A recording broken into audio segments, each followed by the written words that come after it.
구약 성경 시편 74편의 말씀입니다.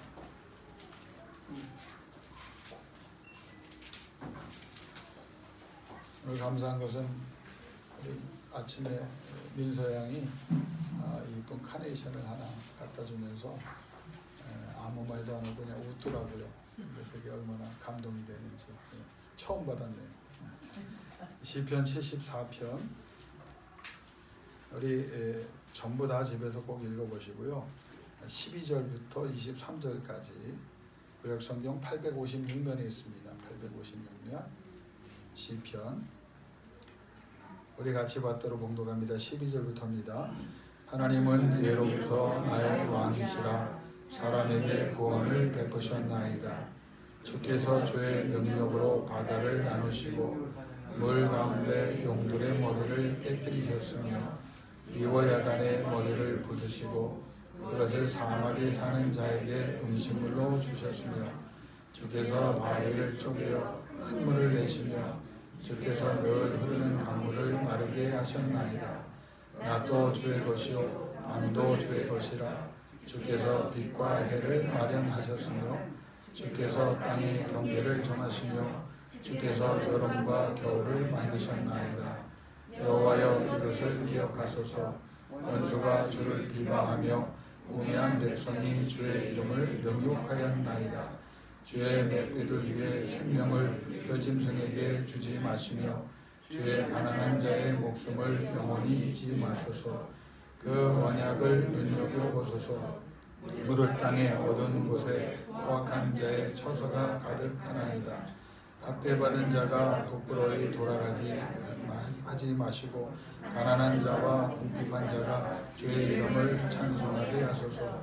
하나님이여 일어나 주의 원통함을 푸시고 우매한 자가 종이 주를 비방하는 것을 기억하소서.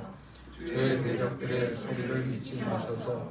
일어나 주께 안구하는 자의 떠드는 소리가 항상 주께 상달되나이다. 아멘.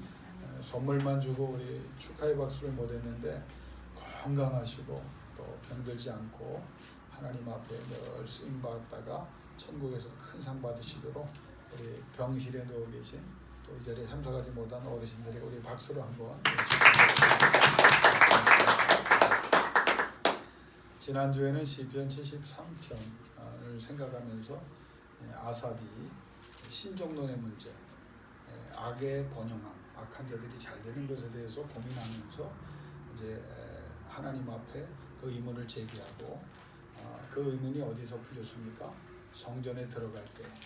그러니까 그 전에도 성전에 들어갔지만 진짜 그 문제를 하나님 앞에 들고 나가서 그냥 습관적으로 형식적으로 예배하는 것이 아니라 분명한 하나님의 해답을 원하며 성전에 들어갈 때 하나님께서 응답해 주셨습니다. 그러면서 여호와를 가까이 하는 것이 네게 복이다. 그러니까 결국 하나님께서 의로 거룩으로 해결해 주실 것이다. 그러면서 하나님의 심령을 엘로힘이라고 말했죠. 하나님은 선하신 하나님이다. 그러니까 네가 생각하는 것처럼 악인들이 잘되게 두지 않는다. 두 번째는 하나님은 전능한 하나님이다. 네가 볼 때 안 될 것 같이 전능한 하나님이 다 한다. 세 번째는 절대 주권의 하나님이다. 엘로힘의 세 가지. 하나님이 결정하신다. 오늘 그것과 이제 함께 시편 74편도 이제 아삽이 깨달은 것입니다. 이 제목이 여러 가지가 있을 수 있겠지만 아삽이 이제 시편 74편에 깨닫는 그 내용입니다. 그런데 이 시편 74편을 보면 아삽의 시라고 되어 있지만 이 시편 74편의 배경은 바벨론 군대가 예루살렘 성과 성전에 남긴 피해를 조사한 다음에 이제 그 감동, 생각과 그 모든 현실을 보고 이제 아삽이 그러면은 73편에 뭐라고 말했습니까? 아삽은 어느 때 사람이라고요? 다윗 왕 때 사람이에요. 근데 갑자기 그 사람이 그러면 죽지도 않고 450년 후에 바벨론 군대가 예루살렘을 파괴했는데 그럼 그때까지 살아있다가 그걸 썼느냐? 예언으로 썼느냐? 그건 아닙니다. 아삽의 후손 되는 사람들이 이제 계속 아삽은 여호와의 궤 앞에서 하나님을 섬기는 사람이었잖아요. 찬양을 담당한 사람이었잖아요. 그러니까 그 후손들이 그 전통을 이어가다가 이제 그 신앙의 전승 가운데서 이제 아삽의 심정으로 이 시를 바벨론 그 파괴를 보면서 이제 기록을 한 겁니다. 그러니까 여러분이 오해가 없어야 돼요. 그러니까 이 아삽의 자손들이 이 시편을 썼다. 이 시편을 쓰면서 이 아삽의 후손들이 굉장히 중요한 것을 깨닫습니다. 보통 사람들, 세상에 속한 사람들, 믿음이 없거나 연약한 사람들은 다 이 첫 번째에서 끝나요. 몇 가지 깨달음이 있거든요. 그러니까 여러분의 수준이 어느 정도인 걸 한번 생각해 보시면 참 마음에 와 닿을 겁니다.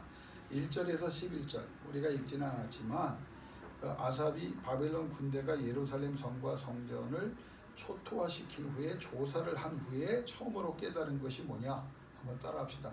이제 끝났구나. 이걸 깨달아. 이제 끝났구나. 왜냐하면 성을 둘러보고 회복이 불가능하던 것을 깨달았어요. 바벨론이 완전히 그냥 초토화시킨 거예요. 이거 끝났구나. 원수들이 하나님의 성전을 철저히 무너뜨린 것을 보았고 그들이 하나님의 깃발이 예루살렘 성전에 있었는데 그걸 치워버리고 바벨론의 깃발을 꽂아놨어요. 우리가 이겼다. 그래서 예루살렘이 굉장히 아름다운 성이었는데 그 금으로 치장을 해서 몇십 킬로에서도 해가 뜨는 순간부터 지는 순간까지 빛을 내던 그리고 건축 자체가 하나님이 감동을 주셔서 지은 것이기 때문에 굉장히 뛰어난 건축물이었는데 그 예루살렘의 모든 아름다움, 영광, 그 금을 다 뺏겨가고 금을 다 빼가고 그냥 연기처럼 사라져 버렸어요. 그걸 보고 처음에 깨달은 게 뭐냐? 아, 이제 끝났구나. 눈앞에 보이는 현실이 이제 끝났구나. 여러분, 우리가 힘든 일을 겪을 때 아주 정말 밑바닥까지 떨어졌을 때 여러분이 그걸 보면 그런 생각 들잖아요. 아, 이제 끝났구나. 근데 그건 세상 사람들은 그렇게 생각하고 믿는 사람들도 그렇게 생각하는데 안타까운 것은 대부분 믿음이 있다는 사람들도 이런 현실에 가면 안 되는 걸 보고 끝난 것 같은 현실이 보이면 그냥 끝났구나 그리고 주저앉아 버리거든요. 그런데 이 현실에 대해서 한마디로 말하는 게 3절에 파괴란 말을 썼어요. 근데 이 파괴란 말을 찾아보면 원문에 보면 많은 사람들이 죽임을 당했어요. 그러니까 성전만 무너진 게 아니라 예루살렘 성전을 공격한 바벨론에서 많은 사람들이 죽임을 당했고 남은 사람들은 소수인데 다 똑똑한 사람, 힘 있는 사람은 죽거나 잡혀가고 힘없는 노인과 아이들만 남았어요. 그래서 3절에 파괴란 말을 씁니다. 두 번째는 모든 문서들, 그 조상 때부터의 그 하나님 주신 율법 말씀부터 그 기록들이 역사들이 다 불타버렸어요. 하나님과 이스라엘 백성은 특수관계 아닙니까? 그러니까 그들의 역사는 하나님의 역사였는데 그걸 바벨론이 다 문서와 책들을 기록들을 불질러 버렸어요. 남은 곳이 없어요. 세 번째는 자기들이 그 하나님의 선민이라는 그래서 예루살렘 성전을 이제 건축을 허락받았다는 그 하나님께서 특별히 사랑하는 그 백성이라는 자부심, 그 자신감이 있었거든요. 그런데 이제 완전히 무너져 내리니까 이스라엘 백성이 현실을 깨달은 거예요. 나는 자부심과 자신감이 없는 사람이 되어버렸다는 거예요. 그렇잖아요. 힘 있을 때, 신앙이 좀 있어 보일 때는 우리가 막 그냥 그래도 막 버티는데 이 정도 파괴를 당하니까 내가 하나님의 자녀인 것이 무슨 의미가 있냐? 내가 하나님의 자녀가 맞나? 그 자신들의 신앙이 흔들리면서 자부심과 자신감이 다 사라져 버렸어요. 그러니까 백성들이 의욕이 없어진 거예요. 이게 다시 일어날 수 있다면 여러분 다시 아무리 힘들어도 다시 일어날 수 있는 용기와 마음이 있다면 일어날 수 있잖아요. 근데 지금 이 상황 파괴라는 그 단어는 뭐냐면 의욕 상실이에요. 세상에서 제일 힘든 사람이 누굽니까? 물질이 있다가 없어질 수도 있고 건강이 있다가 없어질 수도 있고 위치와 그 세상에 얻은 명예가 있다가 없어질 수도 있어요. 근데 다시 시작하면 된다라고 믿는 사람, 다시 시작한 사람에게는 희망이 있는 건데 지금 이스라엘 백성이나 보통 사람들은 이제 그게 힘든 거예요. 이제 끝났다. 그러면 이런 사람을 다시 일으켜 세운다는 거는 굉장히 힘듭니다. 신앙이 어느 정도 남아 있어야 믿음으로 삽시다. 뭐 기도합시다. 말씀을 붙잡읍시다. 찬송합시다. 그런데 그냥 완전히 그것까지 놓아버린 사람, 정신이 나간 것 같은 상태가 되었다. 그게 파괴입니다. 가지고 있던 숨겨진 보화 이게 다 없어졌어요. 그러니까 재산이 하나도 약탈되어서 빈손이 되었어요. 그러니까 이게 뭐가 좀 있어야 현실 사회 자본이 좀 있어야 뭐 시작할 거 아니에요. 뭐 단돈 100만 원이라도 10만 원이라도 있어도 되는데 그냥 한 푼도 없어진 거예요. 이스라엘 백성이 뭘 그냥 뭐 움직이려도 뭐 먹고 사는 문제부터 지금 내 현실인데 내일을 기약할 수 없는 그런 가난에 떨어졌는데, 그러나 가장 이 파괴의 핵심적인 건 뭐냐면 하나님의 성전이 무너졌는데 그 예언의 말씀처럼 돌 위에 돌 하나 남지 않고 다 무너져 내렸어요. 나무로 된 건 다 불타버렸고 제기는 다 부서지거나 금과 은과 동으로 노수로 만든 제기는 다 바벨론이 싹을 가져갑니다. 근데 뭐 이게 결론이지만 제기를 싹 가져가잖아요. 근데 참 하나님의 역사는 하나님은 하나님의 걸 챙기십니다. 그러면 싹 가져갔다가 그걸 뭐 녹여서 쓰거나 그걸 파괴하거나 자기들이 쓰지 않아요. 그대로 바벨론 성에 모아둡니다. 그리고 70년 지난 다음에 나중에 다시 포로기가 끝나고 예루살렘으로 귀환할 때 하나님이 제기의 그릇을 다 얘기해요. 그러니까 그 그릇을 돌을 싹 가져오게 합니다. 그런데 그거는 70년 후의 일이고 지금은 어떤 상황입니까? 성전이 무너져요. 그러니까 성전이 무너졌다는 건 이스라엘 백성에게는요 완전히 자기 정체성이 무너진 거예요. 그냥 그 성전을 바라보면서 선민이라고 위로받고 그 성전을 바라보면서 하나님이 우리가 이렇게 살아도 버리지 않겠다고 스스로 위로하고 살았는데 그 성전을 완전히 초토화시켜서 그걸 첫 번째 깨달았어요. 그래서 첫 번째 깨달은 게 무슨 내용이냐? 이제 끝났구나. 우리도 살면서 그런 생각이 들 때가 있잖아요. 근데 아삽의 후손들은 두 번째를 깨닫습니다. 그러면 한번 따라합시다. 왜 이렇게 되었는가?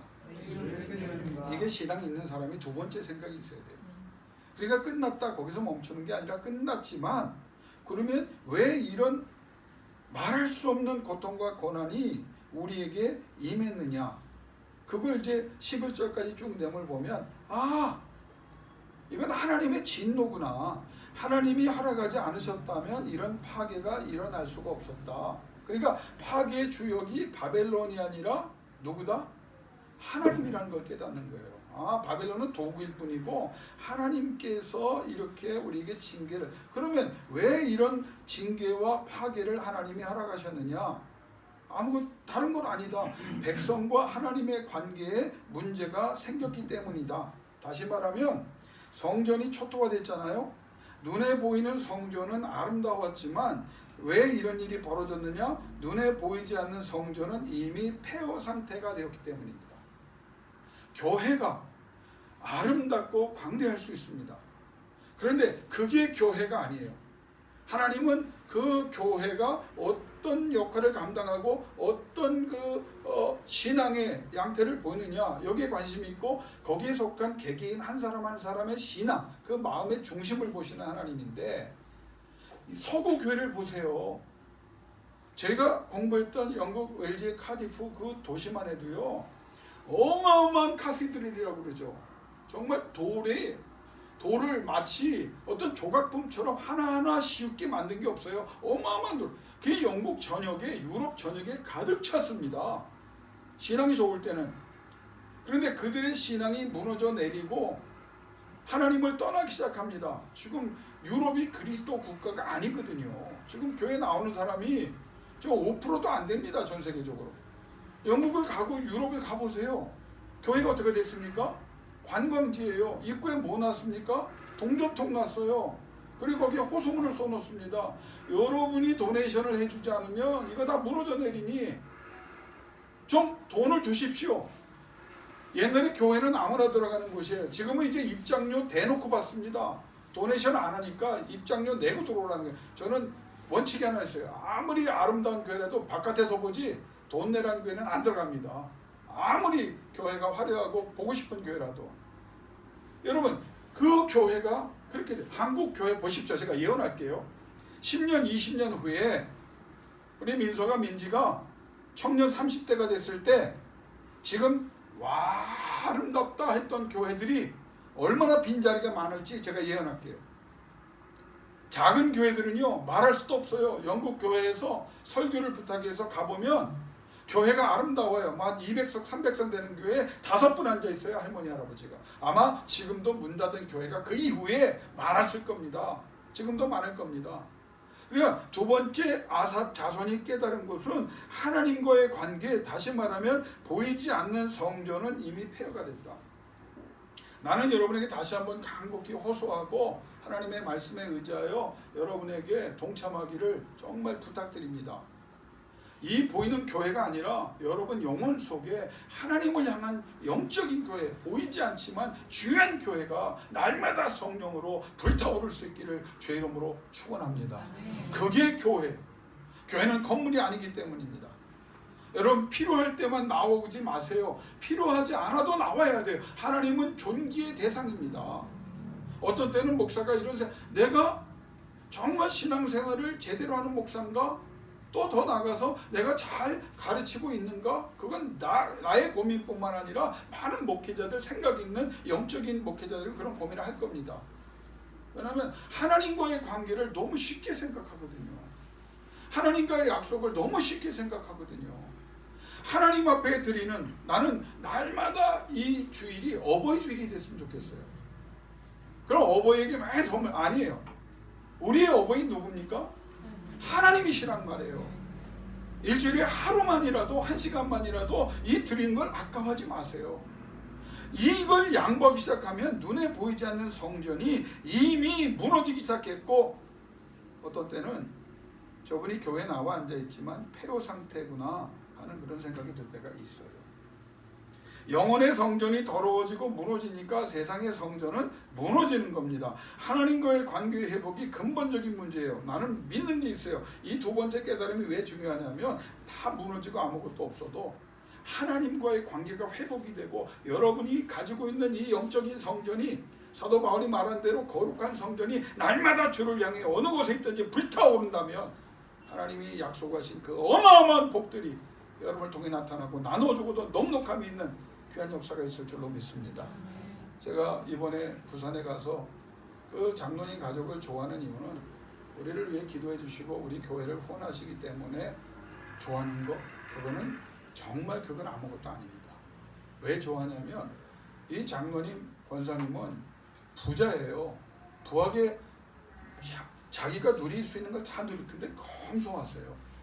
검소하게 사는데 그분들과 있으면 위로가 됩니다. 목사가. 왜? 늘 하나님 얘기하고 늘 하나님이 주신 은혜 얘기하고요. 모든 예배에 가장 어느 교회에 있든지 앞에 가서, 서울에 있는 교회 수석 장로님이셨지만 부산에 가서 그 예배 빠지지 않으시고, 시간이 안 맞으면 그 교회 동영상을 다시 틀어놓고 다시 예배를 하시고, 두 분이 앉아서 가정 예배를 아침 저녁으로 드리고요. 그리고 자녀들을 위해서 일부러 서울 올라오셔서 자녀들과 예배하고, 무엇을 보냐면요, 저분들에게는 평안이 있구나. 그러니까 같이 있는 사람들에게도, 목사에게도 기쁨이 있어요. 여러분, 이거는 굉장히 중요한 일입니다. 아무리 물질이 많고 아무리 세상에 무슨 명예가 있어도요, 평안은 하나님과의 관계 속에만 얻을 수 있는 거예요. 여러분, 하나님 중심으로 살아갈 때 여러분이 어떤 힘든 환경과 여건이 있어도 나는 하나님의 종으로 담대하게 선포합니다. 하나님과의 관계에 집중하시고 그 하나님 앞에 쏟아부으시면 하나님께서 반드시 깜짝 놀랄 성경이 약속하신 평안과 기쁨과 형통의 복을, 그래서 여러분 통해서 수많은 교회와 사람들이 살아날 수 있도록 역사해 주실 줄로 믿습니다. 이전 것은 지나갔어요. 폐허가 된 것 때문에 슬퍼하지 맙시다. 폐허가 된 것 때문에 낙심하지, 일어설 수 있어요. 더 아름다운 교회를 지을 수 있어요. 더 아름다운 신앙으로 살아갈 수 있습니다. 그 하나님이 오늘 두 번째 아삽이 깨달은 걸 통해서 말씀한 거예요. 나와의 관계다. 여러분, 힘들고 어려울 때, 시험 들 때 있잖아요. 낙심될 때 있잖아요. 현실이 달라질 때 어떻게 하십니까? 신앙의 사람들을 보면은요, 그런 마음과 그런 조짐이 보일 때 말씀을 막 집어넣습니다. 자기에게 찬송으로 막 하나님께 영광을 돌립니다. 기도로 눈을 감든지 뜨든지 주여 주여 주여 많은 말을 하지 않아도 중심을 하나님께 드립니다. 그러면 놀라운 사실은 근심과 걱정과 염려가 떨어져요. 떠나가요. 그리고 하나님의 은혜가 임하고 평화가 임하고, 그 다음에 어떤 역사를냐, 환경이 바뀌기 시작해요. 하나님이 역사하기 때문에. 우리가 영양소 결핍이란 말을 하죠. 우리는 다 영적인 결핍입니다. 말씀의 부족 때문에, 찬양의 부족 때문에, 예배의 부족 때문에, 기도의 부족 때문에 공급되어야 될 것을 공급받지 못해서 생기는 병이 여러분과 나의 병입니다. 실천해 보세요. 근심이 오고 걱정이 옵니까? 한숨 시간, 주여, 위로가 됐어요? 그 시간을 그러면 더 늘려가세요. 주여 주여 주여 간절합니다. 말씀으로 채우고 은혜로 채워서 내가 바뀌고 세상이 바뀝니다. 왜? 하나님이 역사하기 때문에. 두 번째, 아삽에게 하나님이 깨달음 주시고, 하나님과의 관계구나. 오늘 이 말씀을 듣고 하나님 중심으로 하나님과의 관계가 회복되기를 원하며 말씀과 기도와 찬송을 마구마구 여러분 영혼 속에 공급하여 하나님의 성령이 마음껏 주장할 수 있는 능력의 사람들 되시기를 주 이름으로 축원합니다.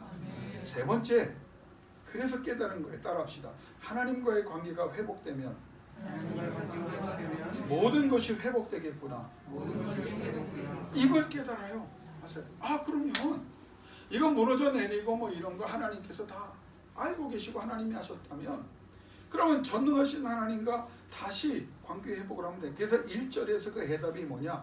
우리는 주의 기르시고 치시는 양떼다. 그걸 고백하잖아요. 주님은 선한 목자가 되시며 자기 양을 위하여 최선을 다하신다. 네 가지를 말합니다. 하나님이 어떤 하나님인 걸 깨닫냐면 하나님의 말씀을 깨닫는 거예요. 하나님께서 목자예요. 그럼 목자는 뭐가 있어야 합니까? 양이 있어야죠. 그러니까 아삽의 자손들이 하나님은 양 없이 존재하기를 원치 않는 목자다. 더 심하게 말하면 양 없이 하나님은 존재할 수 없다. 그러면 하나님은 우리를 포기하지 않는다. 내가 지금 어떤 상황이라도. 두 번째는 목자는 절대로 양을 포기하지 않는다. 왜? 목자는 양으로 인하여 평가를 받는 거예요. 손해보지 않습니다. 여러분의 손해가 하나님의 손해라는 생각을 아삽처럼 해야 돼요. 왜? 하나님의 뜻대로 살고 있는데. 지금 현실이 그래요. 낙심하지 마세요. 하나님은 손해 안 봐요. 내가 손해보는 것 같아도 하나님은 반드시 차고 넘치는 은혜로, 결과로. 그래서 어느 권사님과 어제 카톡하면서 내가 얘기했어요. 최후의 승리입니다. 최후에 보자는 거예요. 끝까지 가보자는 거예요. 확정된 승리입니다. 하나님이 보장한 승리입니다. 하나님의 놀라운 은혜가 여러분에게 임하길 주의 이름으로 축원합니다. 세 번째는요, 양에 대해서 얘기할 때 양에게 반드시 살 길을 열어주신다. 하나님의 계획이 있다는 말입니다. 이제 끝났구나. 예, 끝났어요. 우리의 생각은 끝났어요. 우리의 방법은 끝났어요. 우리의 능력은 끝났어요. 세상이 끝냈어요. 세상이 죽였어요. 근데 하나님이 뭐라고 말합니까? 나는 목자다. 너는 내 양이다. 나는 너를 위한 계획이 있고 그 길은 살리는 길이다. 아무리 압제하고 상처 주고 아픔 줘도 이 하나님 붙잡고 일어서기를 주의 이름으로 축원합니다. 하나님의 계획이 있어요. 이 교회를 향한, 목사님 우리 교회가 언제 정말 다른 교회처럼 많은 일을 할까요? 여러분, 그때는 하나님이 하시는 게, 그러나 포기하지 않고 하나님의 계획이 있음을 믿고 여러분이 각자의 처소에서 이 하나님을 경험할 때 그 하나님이 이 공동체를 통해서도 역사하시고, 제가 기도하는 대로 모든 가정이 하나님의 교회 기둥을 세우는, 여러분의 자녀가 다 하나님의 영광을 드러내는 최후의 승리자로 세움받을 줄로 믿습니다. 하나님의 계획이 있어요. 네 번째는 목자의 말을 따라야 양은 살 수 있다는 거예요. 그러니까 아삽의 자손들에게, 야, 니네 생각대로 했지. 그런데 내 말대로 했냐? 보니까 아삽 자손이, 이스라엘 백성들은 우리가 하나님을 섬기면서도 여전히 생각은 하나님께 있지 않았구나. 하나님의 방법을 구하면서 여전히 내 방법이 없구나. 하나님 맡깁니다고 말하면서도 여전히 내가 간섭하고 결정하려고 했구나. 하나님이 이끌어 가셔도 반항하는 것은 세상이 아니라 내가 반항을 했구나. 하나님이 원하는 길을 걸어가도록 하나님이 간섭하셨는데 여전히 나는 내 속에서 노하고 있구나. 이걸 깨달았다는 거예요. 이게 세 번째 깨달음. 그럼 네 번째 깨달음은 뭐냐? 이 깨달음에 이르러야 진정한 문제 해결과 신앙의 완성이 옵니다. 자, 여러분, 첫 번째에서 끝나신 분 있어요? 끝났구나. 여기서 멈추면 진짜 끝입니다. 두 번째 깨달음이 있어야 돼요. 하나님과의 관계에 문제가 생겼구나. 내가 하나님 앞에 부족했구나. 세 번째, 그런데 하나님은 절대로 나를 포기하지 않는다. 목자시기 때문에. 그리고 네 번째, 이 12절에 그러면 세상과 무너진 환경, 문제를 바라보는 눈을 멈추고 어디를 보면 된다? 하나님을 보면 돼. 간단. So simple. 영어로. 너무 간단해요. 이제는 하나님만 바라보라는 거예요. 하나님, 세상을 보되 그 세상을 하나님께 바치는 거예요. 문제를 하나님께 들고 나가는 거예요. 내 환경을 하나님께 더 애쓰는 거예요. 그러면 하나님의 역사. 그러면서 나온 게 뭐냐? 기억하고 고백하고 기대해라. 그게 13절부터 23절입니다. 따라합시다. 하나님은 홍해를 가르셨다. 공격하는 군대를 하나님이 무찌르셨다. 광야에서 함께 하시며 인도하셨다. 하나님은 발바닥이 부르튼 자도 없도록 나에게 역사해 주셨다. 바위를 여시고 물을 내셨다. 강물을 말려버리셨다. 내 갈증을 아시고 물의 길을 만드셨다. 이걸 깨닫는 거예요. 그렇구나. 하나님이 홍해를 가르셨어. 그러면 뭘 못 가르겠냐? 자기 백성을 공격하는 모든 아말렉뿐만 아니라 바로의 군대도 누가? 하나님이 무찌르셨구나. 내가 싸워서 이기는 것이 아니라 하나님이 싸워주시는구나. 광야길에서 어디로 갈지 모르는데 하나님이 인도하시는 대로 쫓아갔더니 그 길이 시온의 대로구나. 말라 죽어야 되고 굶어 죽어야 되는 광야 40년 동안에 말라 죽은 자도 없고 굶어 죽은 자도 없고 심지어 하나님이 성경에 뭘 발바닥이 부르튼 자도 없더라. 옷이 헤어지지도 않았더라. 바위를 여시고 물을 주셨다. 강물을 말리셔서 요단강을 건너게 하셨다. 갈증을 아시고 물의 길을 여셨다. 그래서 16절에 이릅니다. 낮도 주의 것이요 밤도 주의 것이라. 이 말은 뭐냐? 모든 것은 하나님의 결정입니다. 왜? 하나님이 것이고 창조자 하나님이 소유하셨고 물질도 모든 앞길도 하나님이 결정하신 대로 됩니다. 낮은 요미입니다. 히브리어로 평안이고요. 밤은 라엘라 고난을 이렇게 원문에 썼어요. 지금은 밤이에요. 그러나 하나님이 빛으로 임재하시면 어떻게 해요? 어두움은 떠나는다. 너무 간단하지 않아요? 그래서 그 히브리의 개념은 뭐냐면 낮과 밤은 하나님의 것입니다. 소유자를 얘기하고 천지를 창조하신 하나님은 저절로 반복되는 것이 된 듯이 보이는 낮과 밤도 사실상 하나님의 섭리에 따라서 반복이 되는 것이고 하나님이 주관하신다. 그러면서 이렇게 얘기하는 거예요. 바벨론이라는 거대한 강대국의 힘으로 조국이 파멸됐고 현실이 하나님의 백성들이 죽임을 당하고 착취를 당하고 고난을 당하고 고난과 수모를 당했고 또 당하고 있는 형편이고 더 당할 것이고 하나님의 성전까지 철저히 파괴된 비극적인 현실이 우리 앞에 펼쳐져 있고 더 나아가 이 강대한 바벨론을 꺾을 나라가 없을 것 같고 이런 현실은 영원히 계속될 것 같고 이런 강대국 현실적 고통을 꺾고 해결할 수 없을 것 같은데 16절 그렇지 않다. 낮과 밤이 누구 것이냐? 하나님의 것이다. 지금은 어둠이지만 하나님이 빛으로 임재하시면 어둠은 물러간다. 고난은 물러간다. 여러분 성경의 역사가 그렇게 됐습니까? 안 됐습니까? 됐습니다. 하나님이 회복시키셨어요. 70년의 세월이 지난 다음에 하나님의 역사. 그러면서 16절 하반절에 주께서 빛과 해를 예비하셨다. 여러분 영어 성경이 더 분명하게 우리와 닿습니다. 무슨 말입니까? 하나님께서 이 모든 하나님이 해결하려고 하는 이 원칙을 정해놓으셨고 변함이 없다. 그렇게 되게 하실 수 있는 분이고 그렇게 되도록 역사하실 것이다. 우리가 할 수 있는 일이 아니다. 그 하나님이 이미 준비해 놓으셨다. 그럼 우리가 할 건 뭐냐? 이 하나님을 바라보고 하나님이 임재하시도록 하나님이 강림하시도록 그 하나님 앞에 엎드려 기도하면 준비된 것이 예비된 것이 누구에게? 나에게 우리에게 올 것이다. 여러분 이게 히브리어의 뜻을 보면요 마오르라는 말을 쓰거든요. 이게 빛이란 말입니다. 그러니까 이 어둠은 그 자체로 존재하는 것이 아니에요. 하나님의 역사를 보면 실체가 없어요. 어둠은 그럼 뭐냐? 빛이 없을 때만 나타나는 현상이에요. 그러면 이 어둠이 언제 없어집니까? 지금 이해하고 계세요? 우리 장 집사님 영어가 더 Are you with me? 어두워요. 존재하지 않는데 그런 빛이 없을 때, 그래 이 어둠은 언제 없어진다? 빛이. 하나님이 그걸 아삽 자손 깨닫게 하셨어요. 빛인 나를 구하라. 나를 보라. 그래서 내가 임하면 이 어둠은 순식간에 사라질 것이다. 이제 결론을 내리려고 합니다. 12절에 오늘 제가 설교 제목으로 정한 하나님은 예로부터 나의 왕이시라. 사람에게 구원을 베푸셨나이다.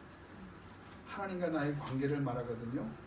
나는 하나님께 예속된 사람이다. 여러분 이거 분명히 하세요. 여러분은 세상에 속했습니까? 하나님께 속했습니까? 하나님께 속했습니다. 네, 김낙균 목사에게 속했습니까? 하나님께 속했습니까? 하나님께 속했습니다. 정체성 분명히 하라는 거예요. 하나님께 속했어요.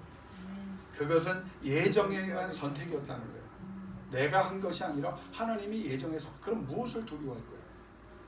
세 번째는 그분의 통치 아래 있어야 한다는 말입니다. 예로부터 나의 왕이시라. 왜?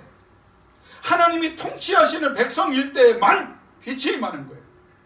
네 번째는 따라서 그러면 왕이신 하나님은 나를 붙잡아 주시고 구원하고 회복하실 의무가 있다는 거예요. 여러분 잘 들으세요. 하나님은 예로부터 나의 왕이시라 사람에게 구원을 베푸셨다. 이 마지막 제일 중요한 게 뭐라고요? 의무가 있다. 누가? 하나님이. 누구에게? 나에게. 어떤 때? 끝난 것 같은 소망이 없어진 이 어둠의 때 하나님을 바라봤더니 하나님은 나를 바로잡고 구원하고 회복시켜야 될 의무가 있고 그 하나님이 그 의무를 여러분을 위해 베풀어 주십니다.